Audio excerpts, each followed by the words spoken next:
নমস্কার। আজ নতুন একটি ভিডিও নিয়ে ফিরে এলাম। তো আজকে যে ভিডিওটা তার বিষয়বস্তু হচ্ছে অস্ট্রেলিয়ার ক্রিকেট প্লেয়ার গ্লেন ম্যাক্সওয়েল একটি বই লিখেছেন। গ্লেন ম্যাক্সওয়েল একটি বই লিখেছেন এবং সেই বইয়ের নামটি হচ্ছে দি শোম্যান। দি শোম্যান নামক বইয়ে তিনি কিন্তু বিস্ফোরণ ঘটিয়েছেন বলা যেতে পারে।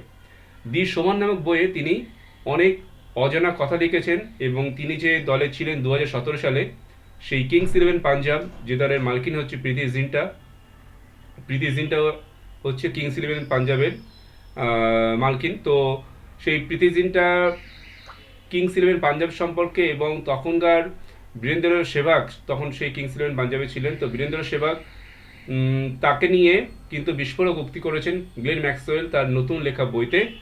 যে বইটির নাম হচ্ছে দি শোম্যান। এখন এই যে দি শোম্যান বইটা, সেই বইতে আসলে গ্লেন ম্যাক্সওয়েল কি লিখেছেন। 2017 সালে যে আইপিএল হয়েছিল তাতে কিংস ইলেভেন পাঞ্জাব কিন্তু ফিফথ হয়েছিল, পজিশনে ছিল ফিফথ। এখন সেখানে পারফরমেন্স তাদের ভালো হচ্ছিল না, কিন্তু সেক্ষেত্রে কিংস ইলেভেন পাঞ্জাবের প্লেয়ার ম্যাক্সওয়েল তখন সেবাগকে বলেছিলেন যে একটা হোয়াটসঅ্যাপ গ্রুপ তৈরি করার জন্য, যে হোয়াটসঅ্যাপ গ্রুপে সবাই থাকবে এবং সবাই মিলে একটা ডিসিশন নেওয়া হবে যে টিমটা কেমনভাবে তৈরি করা হবে, এই নিয়ে ডিসিশন নেওয়া হবে, এমন একটা কথা হয়েছিল। কিন্তু সেহবাগ নাকি বলে দিয়েছিলেন যে আমি ছাড়া আর কেউ কোনো ডিসিশন নেবে না, যা ডিসিশন নেওয়ার অর্থাৎ ফাইনাল যে প্লেয়িং ইলেভেন কারা হবে সেটা কিন্তু সেহবাগ নিজেই নেবেন, এমন কথাই কিন্তু সেহবাগ সবাইকে জানিয়েছিলেন। অর্থাৎ সবার মতামত নিয়ে একটা হোয়াটসঅ্যাপ গ্রুপ তৈরি করে যে টিম করার কথা, সেটা কিন্তু বীরেন্দ্র সেহবাগ শোনেননি। এরকম বীরেন্দ্র সেহবাগ আরও অনেক কথাই শোনেননি।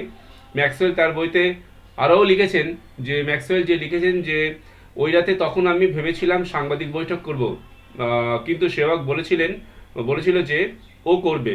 বাসে উঠে দেখি যে আমাকে আসল হোয়াটসঅ্যাপ গ্রুপ থেকেই বার করে দেওয়া হয়েছে। হোটেলে ঢুকে দেখি আমার ফোন বেজেই যাচ্ছে।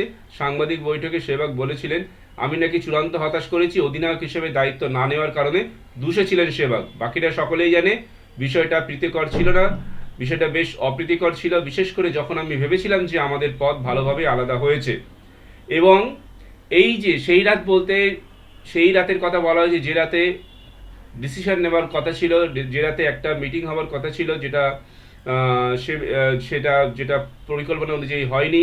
তো সেই রাতের কথা বলা হয়েছে, যে রাতে কিন্তু যেটা বলা হচ্ছে যে হোটেলে ঢুকে দেখে ফোন বেজেই যাচ্ছে এবং সাংবাদিক বৈঠক সেহবাগ করেছিলেন। এবং ওই রাতে তখন মানে ম্যাক্সওয়েল ভেবেছিলেন যে সাংবাদিক বৈঠক করবেন, কিন্তু সেহবাগ বলেছিল যে ও করবে। তারপরে সেহবাগ বৈঠকে করে বলেছিলেন যে ম্যাক্সওয়েল নাকি চূড়ান্ত হতাশ করেছে। তো এই নিয়ে টিমের মধ্যে একটা বেশ ভালো রকম মনোমালিন্য তৈরি হয় এবং টিমের মধ্যে একটা ভালো রকম মানে অপ্রীতিকর অবস্থা তৈরি হয়েছিল প্রীতি জিন্টার যে টিম কিংস ইলেভেন পাঞ্জাব সেখানে। এবং পরবর্তীতে সেহবাগকে টেক্সট করে জানিয়েছিল ম্যাক্সওয়েল যে ওর মন্তব্য পড়ে আমি কতটা কষ্ট পেয়েছি, সেটা সেহবাগকে জানিয়েছিল ম্যাক্সওয়েল। এবং ম্যাক্সওয়েল বলছে যে আমি লিখেছিলাম যে উনি যেভাবে নিজেকে পরিচালনা করেছিলেন তাতে করে সে আমার মতো একজন ফ্যানকে হারিয়েছে। সেহবাগের প্রতিক্রিয়া খুবই সহজ ছিল। উনি লিখেছিলেন যে আমি তোমার মতো ফ্যানদের পছন্দ করি না। এরপর আমরা আর কথা বলিনি।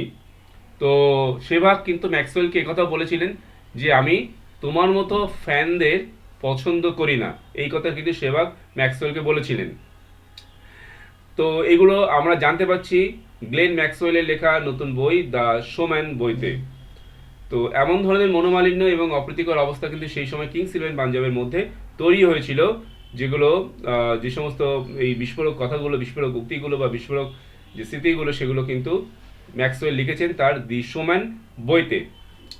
এবং ম্যাক্সওয়েল বলছেন আমি জানতাম যে সেহবাগ যদি থাকে তাহলে তারা ভুল করবে, আমার কথা ভাবতে হবে না। সেহবাগ আর এক মৌসুমি ছিল ওই দলে মানে কিংস ইলেভেন পাঞ্জাব দলে। তো এই মুহূর্তে ম্যাক্সওয়েল 2014 থেকে 17 সাল পর্যন্ত পাঞ্জাবে খেলেছিলেন। 2018 সালে দিল্লি ক্যাপিটালসে খেলে ফের তিনি 2020 সালে পাঞ্জাবে যোগ দেন। 2011 থেকে ম্যাক্সওয়েল খেলেছেন রয়্যাল চ্যালেঞ্জার্স বেঙ্গালুরুতে।